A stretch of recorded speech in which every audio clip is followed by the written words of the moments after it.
त्रिपुरा में मुस्लिम कुश फसादात पर त्रिपुरा हुकूमत और मरकजी हुकूमत की खामोशी के खिलाफ कुल जमाती मुस्लिम कायदीन ने आज बाद नमाज जुमा तेलंगाना चौराहे पर एक एहतजाज दर्ज किया। इस एहतजाज में कुल जमाती कायदीन मोहम्मद मोहसिन खान, कन्वीनर मोहम्मद अब्दुल हादी एडवोकेट, सदर जिला मजलिस सीनियर कायद TRS अनवर पाशा, को कन्वीनर्स कुल जमाती राब्ता कमेटी मिर्जा कुद्दूस बेग, हाफिज इदरीस सिराजी के अलावा मोहम्मद सलीम नवाब,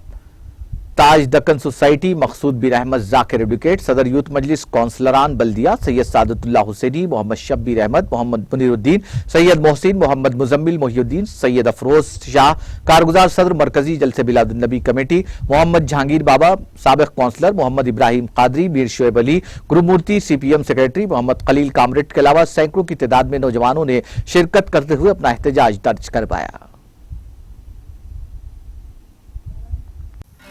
नाज़रीन, हमारे TTV न्यूज़ को सब्सक्राइब करिए, बेल आइकॉन को प्रेस करिए, शेयर करिए और लाइक करना ना भूलें। और किसी एडवर्टाइजमेंट से मुताल्लिक़ जानकारी के लिए हमारे इस नंबर पर कांटेक्ट कीजिए। हमारा नंबर है 9550102020।